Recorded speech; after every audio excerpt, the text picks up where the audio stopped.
So, welcome everybody. It is Sunday, and I'm very blessed again to be here with a person whose musical output over the last couple of decades by now I was able to follow. Sometimes harder because it's not always obvious and not always very public in what he does. But there have been a few bands that we have to talk about that are pretty well known.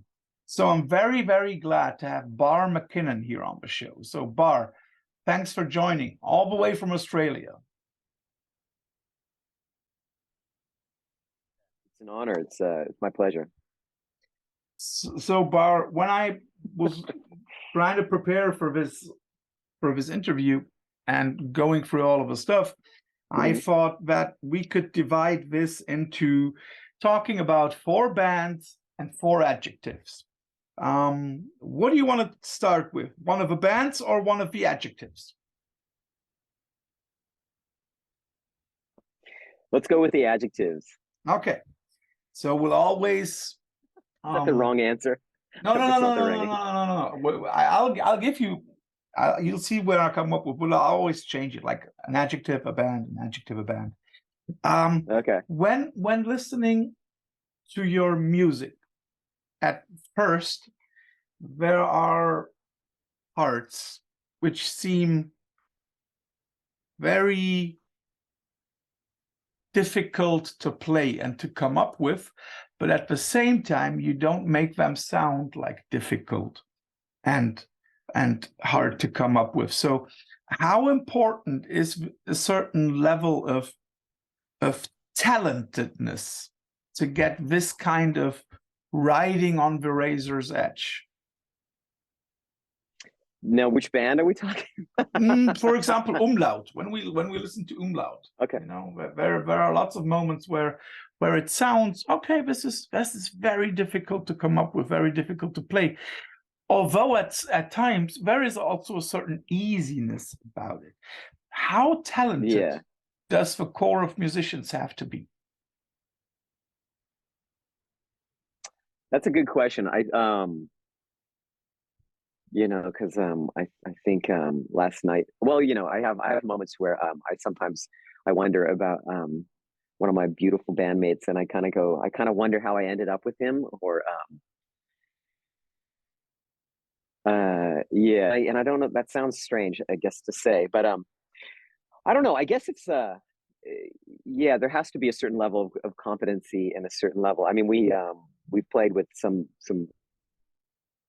really phenomenal musicians and then some not so phenomenal musicians. So and I guess we've always kind of had to make it work one way or another. And sometimes it's been a real struggle. Sometimes it's been really easy. But right now it seems to be one of its easier kind of incarnations. So I don't know if that answers the question, sort of. Because again, it's not really about, because there's been like phenomenal jazz kind of like proficient kind of players that have played in the group that can just blend in immediately, and then and then even this latest sort of incarnation, we're not like the world's best musicians or virtuosos by any stretch, but I guess it's more just to be able to get on board with a certain aesthetic, or is really sort of the key thing. So I need somebody to be like a super kind of jazz virtuoso, and in fact, I'm not really a fan of that kind of musicianship anyway. I'd rather have somebody be kind of an odd musician that can still play and take some sort of instruction or direction or whatever. But it's interesting because you mentioned like some of it sounds really difficult and some of it's really straight ahead, because I always have this thing of addition by subtraction, and it's been like this little sort of gospel that I've been trying to preach to Angus, my guitar player, who helps with a lot of the production and mixing kind of duties with the band. And I'm always trying to kind of preach to people about how, like, I find like the most interesting kind of melodies and arrangements and sort of production ideas by taking things out, you know, because people are always like, oh, what does it need? What does it need? What does it need? And we're always kind of trying to add things in. And it's really when you start stripping things out and then deleting things and muting things and taking things out kind of wholesale that things really open up. And it's a strange, it sounds almost ironic or counterintuitive, I think, with the music. And sometimes we get there, sometimes we end up just, it's overcooked and there's too many things going on, and it's just like we realize like, oh, this is too much for the ear to sort of take in, and that's not great. But because the real joys for me recent years have been from, yeah, just taking things out or having limitations that you know, like I feel like some of the most punchy and interesting music is only has like 3 or 4 elements happening at one time. And you know, it's not about, yeah, it's kind of this thing of like yeah, it just really is a thing of like what is it that we can take out, you know. Like I remember Bungle when we would try to get a good stage kind of like volume with the monitor guy. It was always at some point we were really leveling up, and it was like a thing of like, it wasn't like I need more guitar or I need more keyboard or I need more vocal or whatever. It was always like, okay, what can we turn down in order to keep the stage volume from being absolutely deafening, you know, like, and so, but with Umlaut, I think it's, I always love the ideas that are really simple and like a really simple idea that is catchy. I always love that more than like a really, you know, people are always expecting as a Mr. Bungle reject, Danny and me. No, but I don't know why that was striking me as funny today. I was thinking about how the Raging Wrath, Mr. Bungle has an Anthrax and a Slayer reject, and then Umlaut now has 2 Mr. Bungle rejects. But anyway, and it's just fun to say. But anyway, so no, thinking about the idea that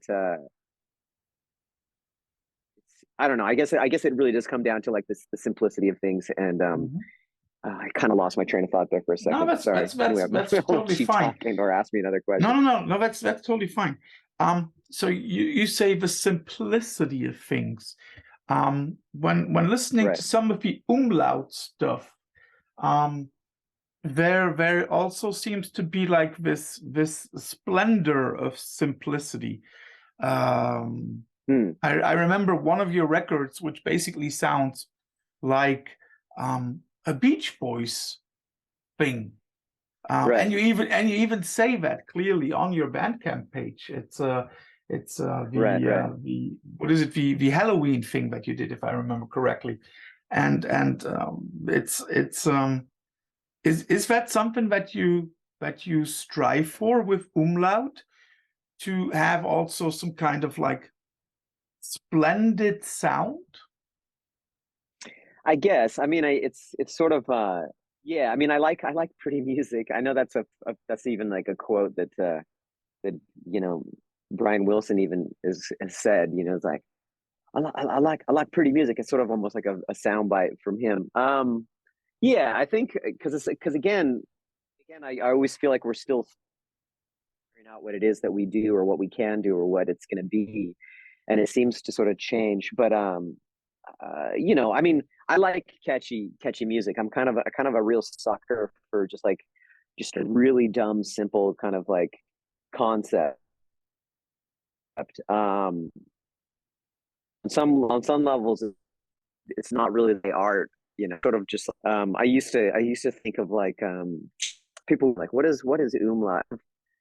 When we initially started, it was sort of instrument pop music. Like it just had like, and even when we talk about the sections, I'm talking about verse, chorus, bridge. And even though there might not be any singing in it, you know, but I'm sort of thinking as I'm sort of thinking of it in almost like a sort of a pop structure. And I'm, you know, just trying to explore that. But I really idea with music, how you can sort of, it doesn't have to be left to right, kind of beginning to end as far as writing music. You can come up with like a cool riff, and it could literally be like, okay, this is the middle of the song, and then you can build out from that, like bookend it and keep building out, and then, you know, kind of do these kinds of things. So there's no sort of rules on how you go with it. But yeah, as far as Splendid, sort of like yeah, there is a lot of that. There is a lot of like shimmery kind of like pretty kind of sounds. And you know, it's interesting, like I find lately, like you know, I mean, I've never had like a really refined music taste necessarily or anything, but I'm a real sucker for like really saccharine kind of beautiful kind of things that are like slightly melancholic, Mhm. if that's the right adjective. Yeah, so I love stuff that just has like a really heart tugging kind of melody and hook. Mhm. And with the single that we're going to be putting out pretty soon, called Désolé. It was literally, it was actually a study in, like, it had this melody, and then as soon as I started just going and going, like, it was like, and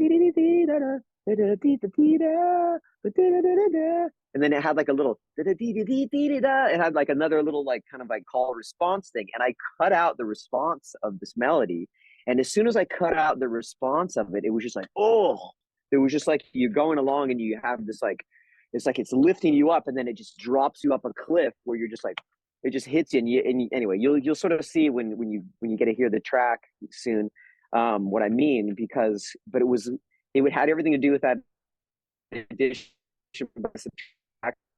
thing, where it was like, it was like, oh, what to put in, it was like, no, when I was going to mix it, it was literally just chopping almost indiscriminately. It was pretty discriminating actually, but it seemingly was like, oh no, why would you do this? Like, you're just chopping out half of the melody, but by taking out half of the melody, you literally create the hook. It was like this Mhm. weird, like, revelation for me. And you know, and it was just like, and it was just like, it was like an epiphany. It was literally like, it felt like a religious experience to kind of realize, like, oh, if I just chopped off the like half of this melody, which is just this needless notes, it suddenly, the thing opened up and the music breathed, and it suddenly was like, oh. And anyway, you'll see when you hear the track what I mean. um anyway, so it's like, it's got this line where it says like, I overused the word sorry, now it's lost its meaning. I overused the word, and then it was like, now it doesn't mean anything, and I was like, I overused the word, and then it just sort of stops there, and then the chords are still going, and it's just like, it has this amazing effect that it was just like, Mhm. oh my god, it was like finding like a, you know, a I don't know, finding like a golden nugget in the forest or something. I was like, oh my God, this is amazing. And it was literally one of those things where, like, if I have a good melody and a good chord progression, and then it'll sustain me for like weeks, where I'll be like, oh my God, that thing. And then I'll be listening to it going, this is so good. And I'm so like impressed that it literally came out of nowhere. Mhm. And yeah, so anyway, I don't know if that answers any any questions, It but totally it's does. just like it really is a thing of like, yeah, what it is. It's because it's like, I always find with Angus, I have to remind him, like, if I'm sitting down and we've done all these tracks, and then maybe he needs a little bit of this, a little bit of that. We just kind of keep stacking up these things, maybe a bit of this and that. I'm always trying to kind of test his sort of like, I'm not sure what the word is, but I'm always trying to kind of go, okay, what is it that we need to get rid of? Because Mhm. sometimes people might be like, well, I spent a day recording this part, so of course that has to stay in because I spent a day, and it's kind of having this radical acceptance, if you will, Mhm. to go like, no, just because I spent however much time on a saxophone part, maybe that saxophone part is superfluous and needs to get the, out of there, kind of thing. And that what will let the song breathe, or the part breathe, or whatever. Mhm. So Mhm. it's a really interesting sort of exercise to go, like, instead of going like, oh no, I'm married to this thing that I invested all this time and energy into, and I got it just where I like it, and all this kind of stuff, right? So it's this sort of sunk cost fallacy Yeah. of like, no, man, even though you spend a day on that horn part, it's terrible, and maybe it's not terrible, but it's just not the mix breathe or whatever. And Mhm. it's funny because Angus had a thing like that with one of these tracks that we're working on for this new album, where he's like, he just sort of himself the producer of this song, which is funny, and I'm charmed by it. But because I always sort of feel like I can always come in and go like, by the way, that saxophone part that you got rid of and you've been thinking that is out of the song for now several weeks, it's staying in. But of course I'm not going to do that, because I sort of trust his instinct. And I also realize, like, I have to be open to the fact that I might be wrong. And I think that's, look at society nowadays with the it's like, how often do we ever hear people say that? You know, it's like, because more often than not, we galvanize and kind of and crystallize into like, I know what I know, and it is the way it is, and this is how things go, and we really cling and hold on to these beliefs or ideas or whatever as if it's true, right? And it's like, I would love to meet a 90-year-old that would just say like, I had the wrong idea of like my whole life. My whole life was like, and then not as a despairing kind of thing, more as a kind of like, wow, isn't this amazing? Like, it's more of like a revelation and a kind of like, I was wrong about this the whole time, and now I'm, I feel like I've learned anymore. I've woken up to my prejudices or biases or something.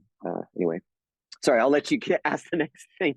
No problem. No problem. I go and go, So to also make it clear to our audience, Umlaut will be releasing a new single in a few weeks, if I remember correctly, or in a few months. But you've also already mentioned it. You are working on a new album, right?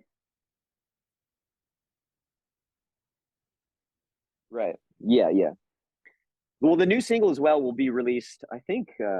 Well, we're launching it next week, so I imagine it'll be available for people to hear like as of next week. So yeah. The Every Time single. When can we expect an album?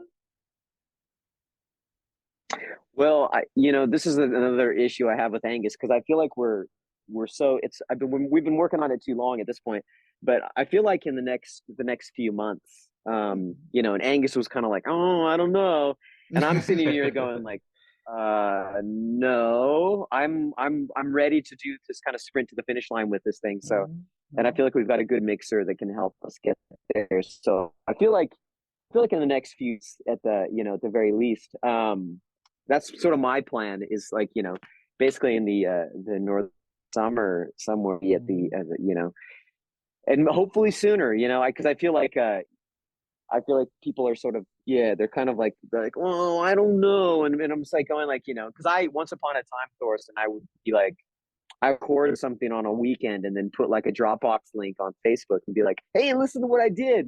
And people are like, no, what are you doing? And we have to go record it properly and do all those things. And I was such on the high from like just the the pride or the being proud thing that I just made. So release it and people be like, oh, well, it's still just a demo. What are you doing? And I'm just going like, man, but that's what I love. It's like that you can create something and then just immediately share it with people before it's been mastered or mixed or whatever else. But anyway, so this one, I feel like I'm so ready, because like we started working on this maybe a year ago, as far as like doing the proper tracking and whatever. So I really love the idea of like the Beatles having released 2 or 3 albums in a year. I'm going, why can't we still be doing this? Why does it's just like, I'm not getting any younger, I'm like, so let's just get this out. Let's get this out there in the world, kind of thing. And because I'm ready and kind of over the songs a little bit already. And I'm like, we haven't even really played them that much live. So I'm ready to kind of move on to new, more novel kind of songs and ideas in a way.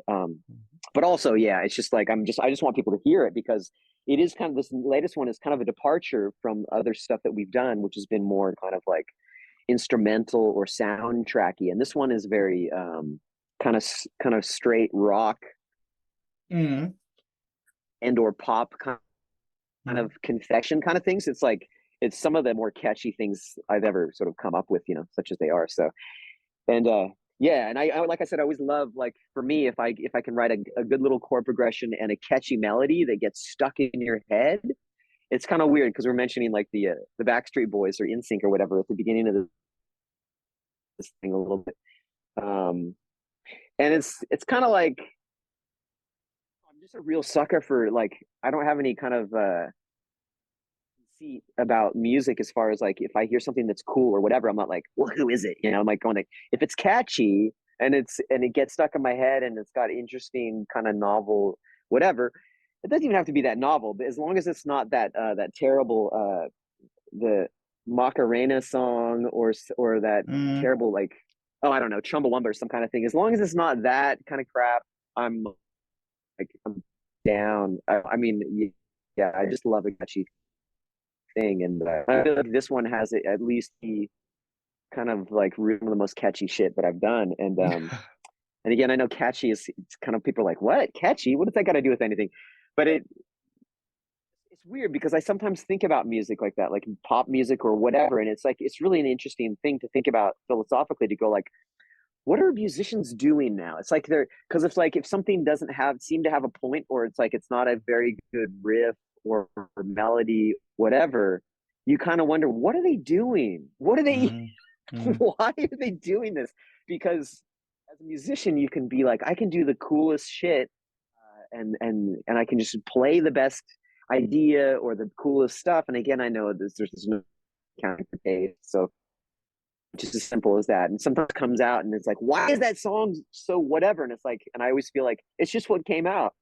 Personal, somebody be like, you know, and I know musicians really know this. Like I saw somebody posting about this. They were going like, they had a gripe about like how often as a accomplished musician themselves are they listening to music and going like, oh, if only the bass player had done this, if only they'd gone this way with the chord progression or whatever. And I thought that's so funny, you know, like but I totally get that, you know, but there's very often music I'll hear where I'm like, this is so brilliant and perfect.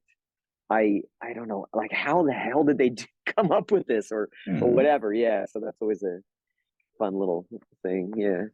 So I would like to give you the second adjective that I used for myself to describe Umlaut's music and also the other stuff that you did. Challenging. I guess that more applies to Bungle, right? Like, challenge yourself. Thank you. Yes, absolutely. Yeah. I would also call it like, I think with Bungle, even like, it was always like difficult, you know, it was always difficult listening. I remember it was like, and I fully, you know, commiserate or sympathize with people who had to maybe market it or whatever. They're like, what do we even do with this, right? And I know with even the Bungle audience, very specific, it was like people either loved it and were like, you know, really what's the word, you know, just real kind of like almost like extremist about how much they loved it, or people just hated it outright. They're like, this is crap. And guess what, they're both right. Right, depending so on it's like the point of view. it's just kind of a fun and I find that, well, sure, yeah, and I guess, but it's like also with Umlaut, I think it's also it can be challenging too. And I know that like I sometimes catch myself doing music, like somebody heard one of the keyboard things on one of these videos I think Angus had posted of us kind of tracking some organ little things recently on his maybe it was on his Instagram stories, and somebody had messaged to me that like, oh, that organ lick or whatever it was, they said it sounded really disco volante. And I was like, yeah, you know, I feel like a lot of the Bungle kind of like world and aesthetic has kind of seeped into Umlaut a lot, you know. And it's funny, you know, so it's like, that's why I like to refer to Danny and myself as Bungle rejects, you know. It's sort of like or it's funny because I saw somebody else had said like, oh, this is the other Bungle, and I'm like, I wouldn't go that far with it. But anyway, it's sort of but it's a bit of fun, you know. Yeah, so it's definitely challenging. And you know, it's funny because like I do find sometimes like, and even today I was having this whole thought of just doing this interview, for example. And part of it was like a little bit of an existential, like, what are we doing? What are we playing at? Like, what are we, you know, what are we trying to do? And again, it's like, it's not even really about that so much. I mean, we can sit there and gnash our teeth and go like, wait, you know, middle-aged men releasing this kind of music as if they're still in their 20s and whatever. And it's kind of funny. And but I think it's a very common human experience to feel like what's happening as we watch our bodies age, and we're like, you know. And as I look at an 80-year-old down the street or whatever, I think they probably have that same thing of like, oh my God, my body, what's happening? And meanwhile, they feel like an 18-year-old still inside their head or whatever, or the and so it's this thing where, yeah, I do have that moment, those kind of moments where I'm like, what do we think we're playing at here? We're like, in a week we're going to be doing a gig with a bunch of young people doing this kind of like you know, kind of fiddly, kind of jazzy stuff, which is all fine and good and whatever. But it's just like, and then we're gonna come out there with like the semi kind of edgy rock band pop kind of like, you know, instrumental with a little bit of instrumental pop music kind of thrown in there, saxophone forays and whatever. But with like the great Danny Heifetz kind of like putting he's got such a great sense of humor when he plays, and it's just like, and it's that whole thing has been like a such a unicorn moment where I'm like, he finally lives in this town where I live, where he's lived up in Sydney, you know, all this time, and then he's finally here, and I'm like, people are like, you got to get Danny in the band and all this kind of thing, and I'm like, I'm not even going to put that kind of pressure on him, and I don't even want to define it. I'm like, if he comes along and he's willing to kind of play this music with us, then we just have to kind of like think of him like a cat, like don't try to pet him, just leave him alone. Don't box him in with any kind of like, you're in the band now and any kind of this rubbish. You know, it's just like, no, if he shows up to the rehearsals, we should just thank our lucky stars. But he has such a great sense of humor about the music, and it's been like, it really has been this thing of reminding me of how fun it was to play in Mr. Bungle, because he doesn't just play music the way it should be played. He's always kind of trying to reinvent it and think of it in a different angle. And he's got such a funny, dry sense of humor with it that it really has been like a unicorn moment where I'm like, I honestly pinch myself when I listen back to some of the songs, go, I can't believe we got Danny playing these drums over here. And then I was saying like, it took him 20 years to get down here to Melbourne. It's just like, what do you do? What took you so long? You know, like I could have been recording music with him, you know, remotely, you know, all this time. But then I'm like, but I wouldn't have wanted to bother him with it. You know, it's kind of like there's young players I can kind of recruit locally, but you know, it's been a bit of an exercise. And even Umlaut itself is sort of like it's just sort of an expensive hobby at this point of just kind of trying to see what we can do with the ideas that I come up with or whatever that Angus and I come up with, and that we can kind of, and I like the idea of having it have more of a band dynamic, because in the past iterations of it was kind of just kind of strictly my vision in a way, and then like, and so I'm sort of loosening control on that a lot lately, and that's been just like sort of a joy, you know. So that's when I say, like, when I'm going like, what are we doing? We're doing a Thursday night gig in like the beginning of winter. It's very kind of cold down here, and you know, you're like, are people even going to show up? Who cares? Whatever. And then I'm realizing, but we had some good rehearsals, so maybe that's all that kind of matters. So sounds more kind of like defeatist should. It's all going to be good fun. It's just like remembering, you know, to have fun with it, and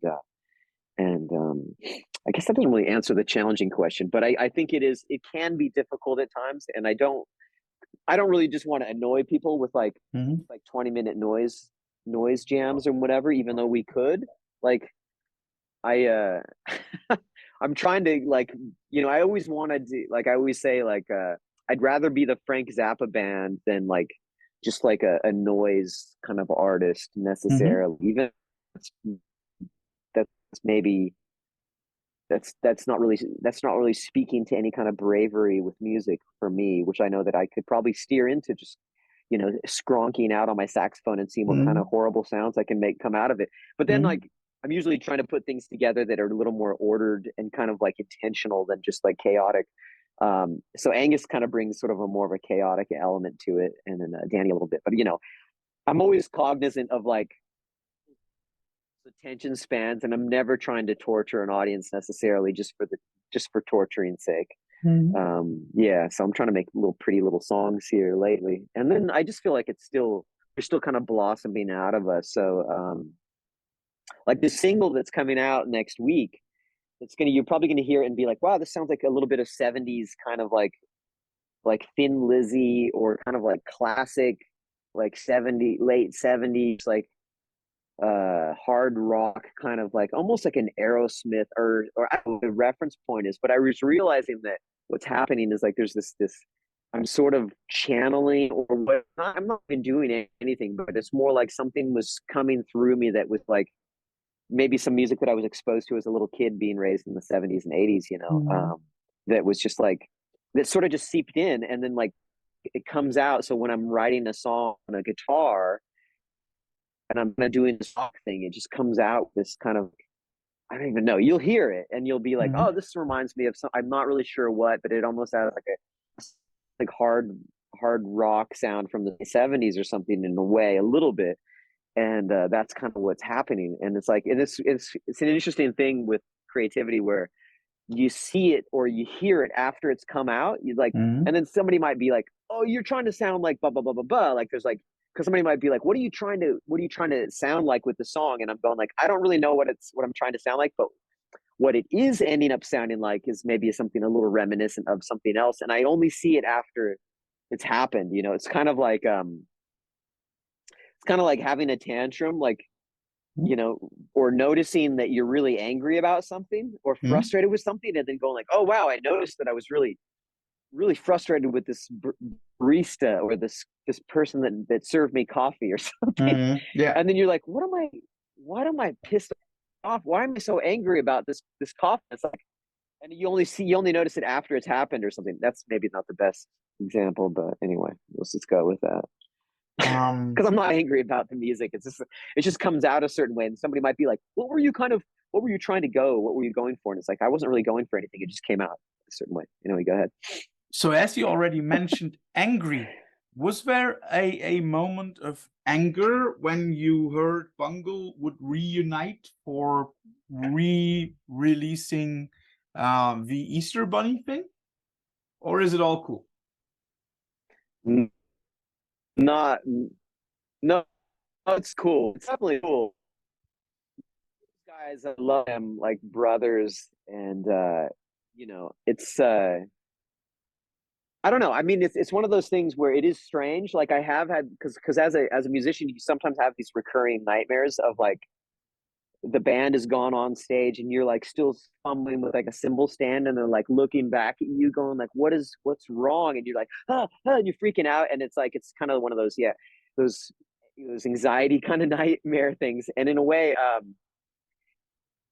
have been moments where it feels like I'm watching my own funeral, where it's like you almost having a little out of body experience when I see on the internet or somebody's thing like Mr. Bungle, blah blah blah, and they keep saying Mr. Bungle, and I always want to say maybe with a little asterisk by that Mr. Bungle. Just put a little asterisk there, Mm. because that isn't the. But no, it's not anger. I think it's because ultimately I love the idea that those three guys, those three core Bungle guys are playing again together. To me, that's just I'm over the moon, and it's exciting, and I really love that. You know, I really love to see those guys doing that again, and love to see Trevor doing anything. I love to see Trey, and you know, there was a lot of years when you know, certain personalities weren't getting along or hadn't buried a hatchet or worked through their stuff or whatever, and now they've done that. They've gotten past it, and they, you know, it's kind of like it's a beautiful thing.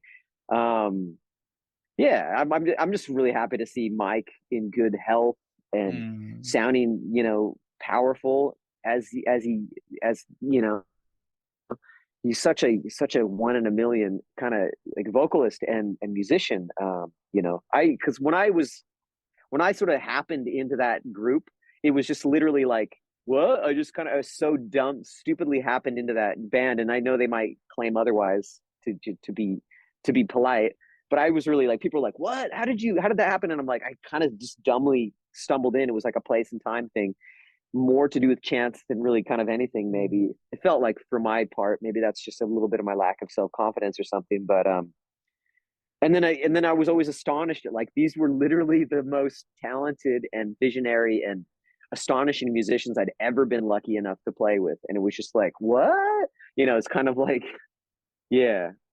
And so I'm just really happy that you know, Mike is healthy and going well, and Trey and those guys. I mean, I was really amazed, and I was giving them absolute props for having pulled off what I did see them, you know, when I did see any kind of live footage of them. Yeah, so it wasn't, it's not anger whatsoever. There's a little bit Mm. of FOMO. I won't deny that. You know, there was a little bit of like, oh, like people are like, oh, are you going to go to those shows, when they were first doing the things in the before the Mm. pandemic kicked off? And I was like, I don't know. I don't want to be the bridesmaid on the side of the stage. You know, Yeah. if I, you know, but I wish them all the best, and you know, who knows? Who knows? Maybe other things can happen in the future, but Yeah. you know, if nothing ever does, you know, whatever. I'm sitting here with Danny Heifetz playing my goofy little song, so I feel like, you know, I feel like I've won the lottery with that. So I'm like, Mm.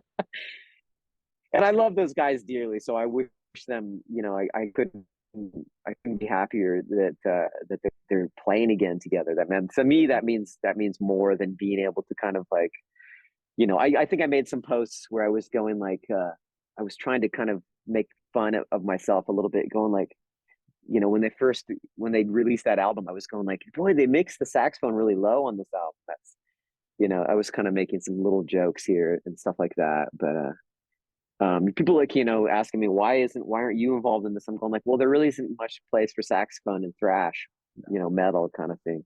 Not really. That's my little jokes there. So, haha. And another adjective that I always associated with Bungle was subversive, because they were able to give you like obviously over the top stuff, which was very difficult to listen to. But then again, there were also tracks which were running smooth like ice cream, but when you listened to it and Yeah. read the lyrics, like "Squeeze me macaroni," then it was like, okay. So, how Yeah. important do you Yeah. think was that level of subversity, of subversiveness for Bungle and for your other music as well? Well, I don't know. I guess it's like with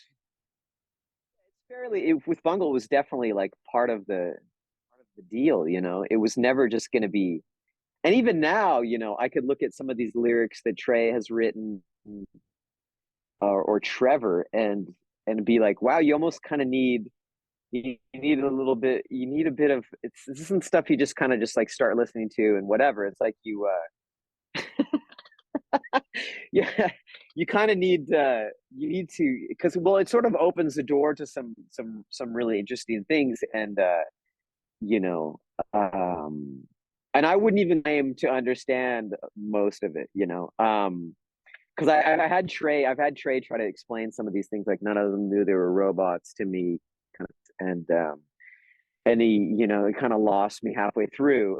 So, but the subversive thing, I think it was just like, yeah, it's definitely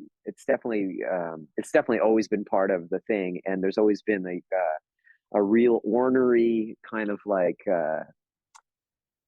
yeah, real mischievousness to it, you know. And that's just those guys, you know. And so I think it's definitely because the but you know, on the other hand, there's been times when we've done covers that are just like straight kind of covers, really true to the original, and there's nothing kind of subversive or Mm. like there's no reinvented wheel kind of situation going on there. So there's like so that's another part of it too, that just kind of bespeaks the you know, the just the ability to be able to do that kind of thing, just recreate a thing true to the original. But is there something that you also like, or some kind of subversity that you also like to put into Umlaut? Because as I said, it sounds very, very pleasing. But I think you could do a lot with that, right? Or underneath all the pleasingness. Yeah, I love that idea. I definitely love that idea, and I don't know if I've explored it that much with this band, because I feel like you know, I because Angus and the guitar bass player in Umla are definite like Zappa fans, and people always presumed like Mr. Bungle had a real Zappa thing that was trying to happen, or be, and maybe they did that, or they were reminded of it, or whatever else. But Mr. Bungle wasn't ever like a huge like, we weren't like nerding out on Zappa like in our downtime necessarily. And one of the things that I dare say shit me about Zappa was that when he did his vocals, it was always kind of with this a little bit of this tongue in cheek thing, like don't go where the Huskies go, don't you eat Yeah, that yeah. yellow snow, da, da, da. And it was just like, and that kind of got on my nerves a little bit. I was never a huge fan of him. I became more intrigued with him, and impressed with what he's done musically, and it's continued to be after the fact. But initially, I wasn't a person who was like immediately into that kind of thing. But I love that idea of like doing the subversive thing in, or putting like a really deep or complex or profound thing in like a really kind of banal thing. I think I love that idea, but I don't know that Umlaut has really explored that much. But maybe we will after this Zoom meeting, because um, well, I guess going back to the thing of like, the Zappa thing. So, I went through some kind of like relationship kind of drama stuff a few years ago, and I wanted to write like just really stark kind of like a suicide fantasy song. In fact, one of the songs that I did was like Secret Disposable Boyfriend, and it was like, and in the lyrical content, which nobody's really ever asked me about, like, wow, that's really, and I always had this fantasy of like doing like a really like confronting kind of video for it, where like a guy's trying to like hang himself in his lounge room, and then like he looks across the room and he sees like the painting on the wall is a little crooked, so he gets down from the stool, and he goes and he straightens the thing, he's like, and then he it's just this kind of like all these banalities thrown in with like a really a devastated emotional kind of state. Point is that I'm trying to make right now is that like just doing like a really heartfelt kind of thing, instead of like a jokey kind of like story told from another perspective. I was like, I want to just, instead of doing joke songs, I want to tell something that's very personal and, confronting, I guess, in a way, and or challenging in that kind of way, like just a real kind of naked emotional honesty there, which I feel like, maybe that's mawkish, maybe it's like saccharine, maybe it's overwrought in some ways, and I would definitely go guilty. But there was some kind of thing of like just doing something that's very real, instead of just like this kind of weird story about I don't know. Yeah, so it's like so that's in a way maybe the contrast of, in some ways, like Umlaut from Mr. Bungle. But I guess also I don't want to just do that. I also want to sort of explore other things as well. But yeah, definitely the subversive thing has always been uh, definitely a modus operandi with Mr. Bungle, and yeah, things aren't just always what they appear on the surface, and it's like if you dig a little deeper, and I mean Trey is really a master at that kind of thing, like because the deeper you kind of, or the layers that you kind of back, or the onion or whatever, with Trey's stuff, it's just like your head explodes. Really, you're kind of like, whoa, whoa, whoa, whoa, whoa, wait, what? And then you realize you kind of need a PhD in symbolism and other kind of things, other sort of disciplines, in order to truly appreciate it at its and on a finer level. But it's like I love the symbolism that can be wrought from something, like even the simplest kind of like thing, because it really is there in all these aspects of life, birth and death, redemption, and oblivion. It's right there in the simplest little kind of like symbol, or yeah. So I think I might have sort of answered that question. So when you're speaking about simple things, let's give you one simple question for one of the bands of yours. And that's the Ribbon Device. Will we ever get new music by the Ribbon Device?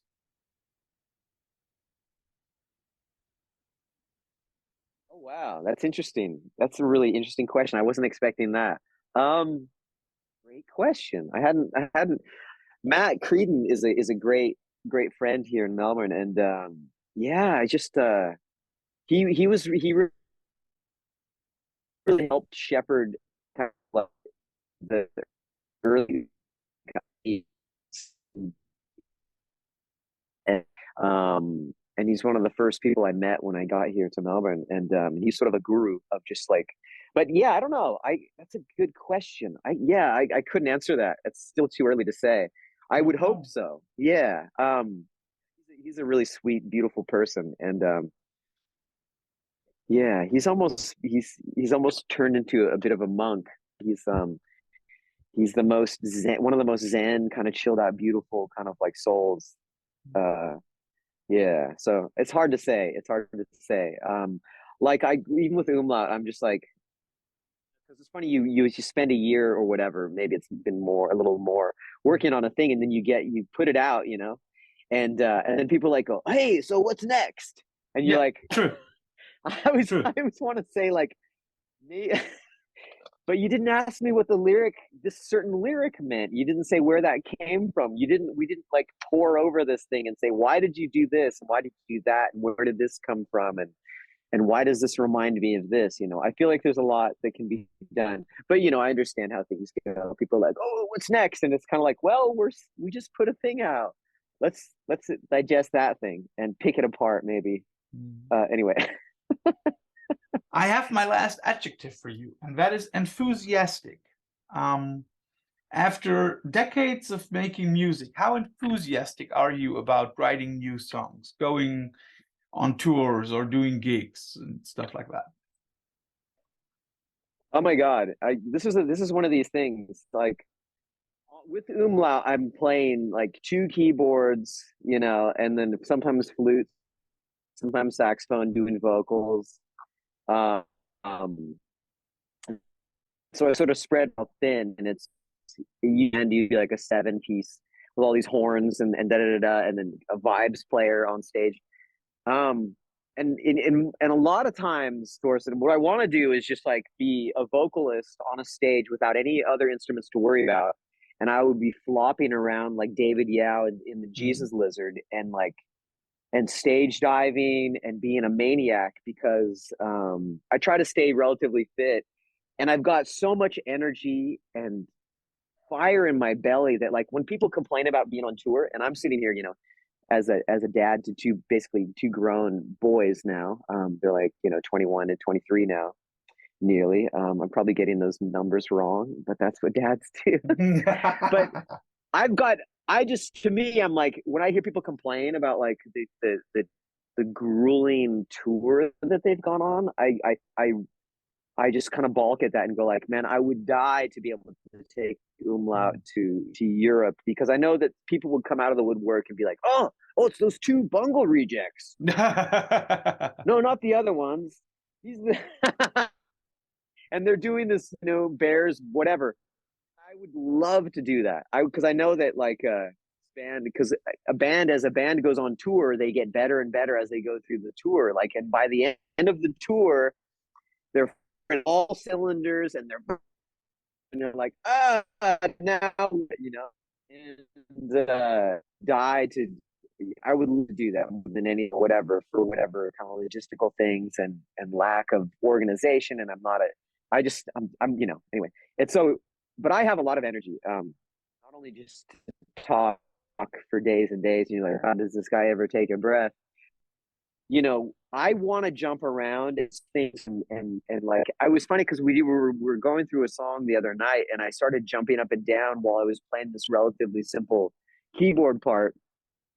And Danny was like, oh my God, that reminded me of some band from, like, I don't know, maybe some in the early 80s or something, where the guy is like jumping up and down and pushing off of the keyboard as he's jumping. And I'm like, because I just got really hyper and felt like, and it's just what I want to do, but I also want to get the music right. And because there's nothing worse than going seeing a band where the guy's not actually hitting the notes, and you're like, oh, he's just phoning it in, and he's like, and it's terrible because they're not trying to do the music nicely enough to whatever. But I also know that like live, and then so I have a lot of energy, and sometimes I feel like I would love to be in like a punk band or something as either a guitarist or a drummer, and I would have just like I'd have a ball with that, And I mean, I'm 53, but I still feel like I'm in my 20s, I still feel some 20-year-old idiot in a lot of ways, and Mhm. I still say stupid shit like a 20-year-old might say, or a 25-year-old might say, much to my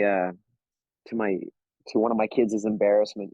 I try not to embarrass them in front of their girlfriends or whatever. I haven't really done that too much necessarily. Maybe they would disagree, but I with the dad humor and whatever. But I do have a lot of energy, Thorson. It's like and it's like were playing really sedate, kind of serious, melancholic sounding stuff, and I have a worry where I go, are we losing the audience?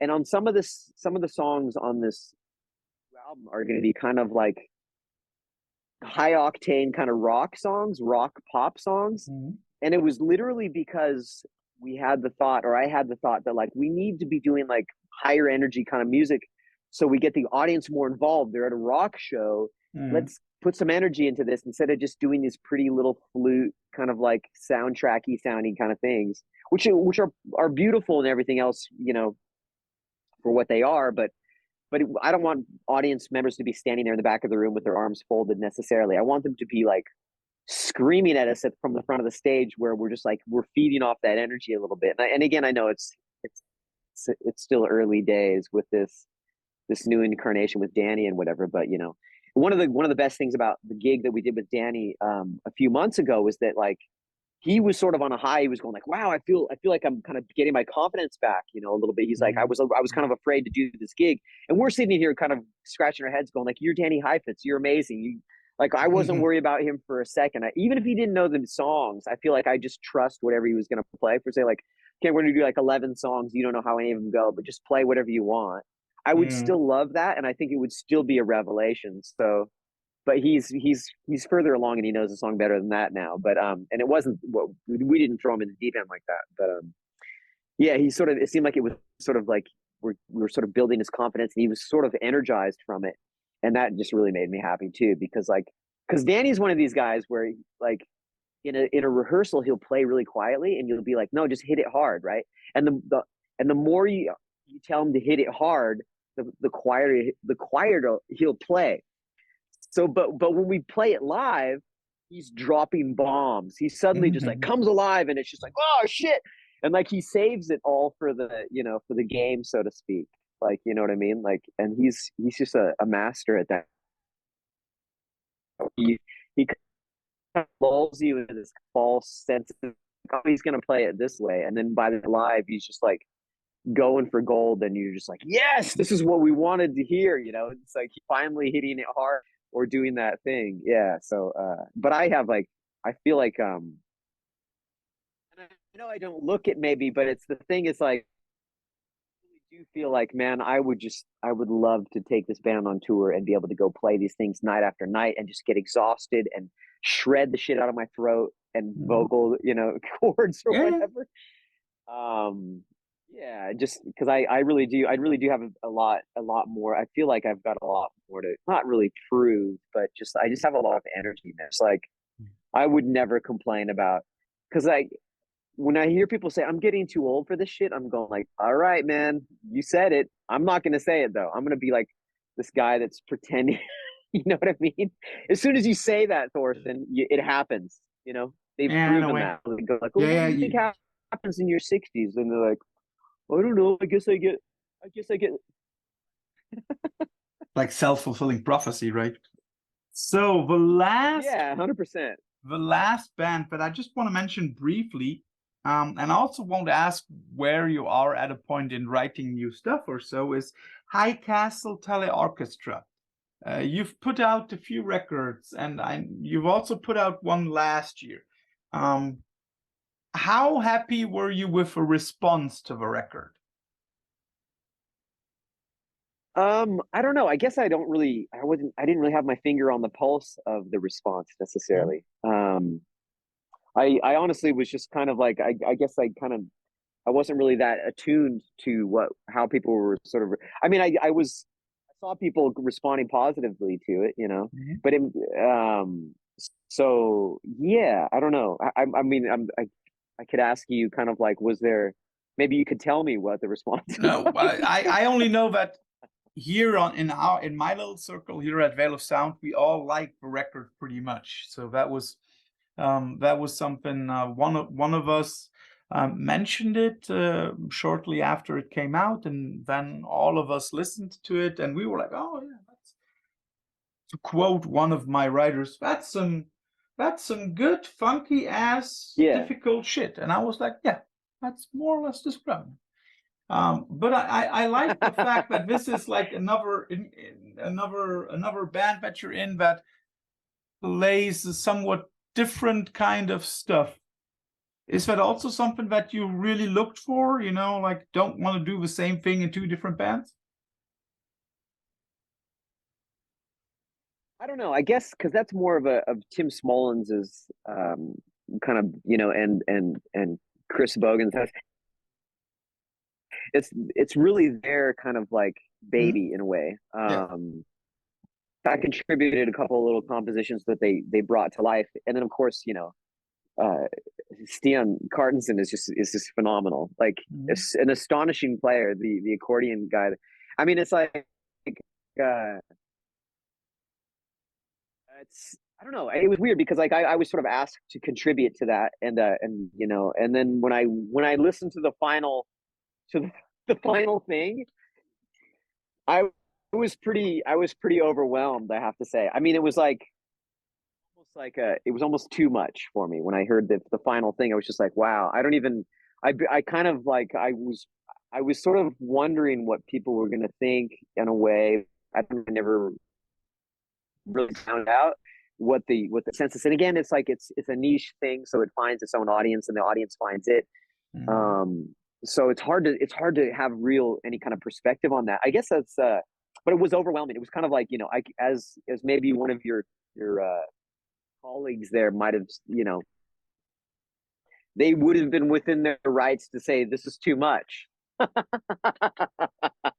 You know, it's very challenging, and it's very yeah, there was moments where I was just like, oh, it's like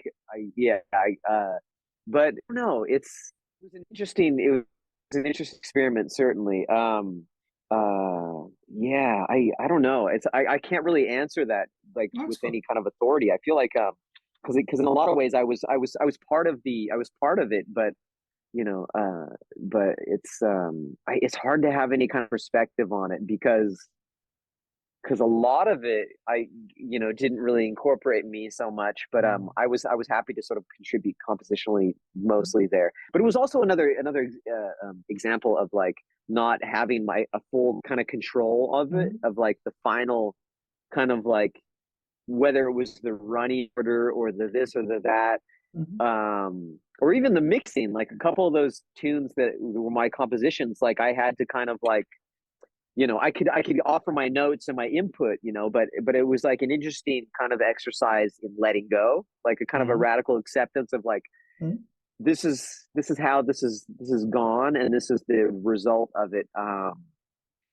Because again, even with Umlaut, like I try to exert my influence or my control over a thing, and it's amazing. And I know this is a very common experience with musicians. It's amazing how much the thing changes once you're not, it's not just you recording everything on your own at home, and you're sort of trusting, you know, other musicians and this and that, and or other choices, you know, like and that's an interesting kind of exercise just philosophically for me as well, like that kind of letting go of like and trusting that something, because ultimately, if I were really honest, I'd have to admit to being a bit of a control freak, or it's just like you know, within reason. I know that's not a popular phrase or necessarily a positive thing, but so just sort of trusting and going along and accepting and surrendering is amazing, you know. Is an amazing and kind of new thing for me. Good. So that were my 4 adjectives and my 4 bands, but nobody ever leaves a interview with Veil of Sound without going through our infamous quickfire round. You will get 8 questions, always 2 alternatives, like roses versus tulips, AC versus DC, or let's say black versus white. Which one do you like more? You have to choose one. Okay. As you lived on 2 continents, let's start with your roots. Which city would you prefer to visit right now? New York City or San Francisco? Ooh. I'd say New York because I could visit Trevor. Okay. Now, on your new continent, which city in Australia would you like to visit right now? Perth or Brisbane? Oh dear. Right now, probably Brisbane. I'm gonna get skewered, but I'd say Brisbane maybe. Okay. Talking about some music stuff. Which record would you rather put on? A record by the Beach Boys or a record by the Beatles? Oh, that's tough. Maybe the Beatles because I feel like there's so much unexplored, undone homework there, and then also that documentary that they did that Peter Jackson had done. Mm-hmm. That was like mind blowing and life affirming for me in all the best ways. Like, Mm-hmm. yeah, I just had a newfound kind of like appreciate and respect for Mm-hmm. them. But that's not to take anything away from the Beach Boys because again, that's I feel like the Beach Boys, like God only knows, I feel like is literally probably like a Smithsonian worthy kind of example of pop perfection. Yeah. Just like if you had one, it's in my top 5 of like best. Yeah. Anyway. Okay. Yeah. Duke Ellington or Louis Chose Armstrong? the Beatles. Ellington. Faith No More Easy. or Tomahawk?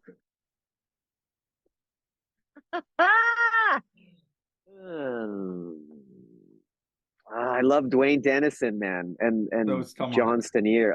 But then there's Billy Gould with that bass tone, and nobody hits the drums harder than Puffy. If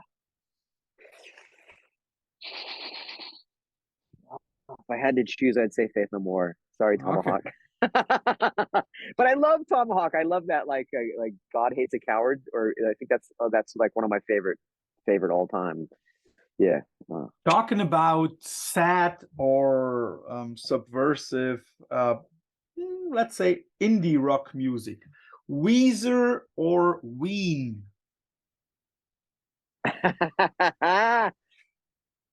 God, I love some of those Weezer songs. God, talk about pop perfection. Damn it.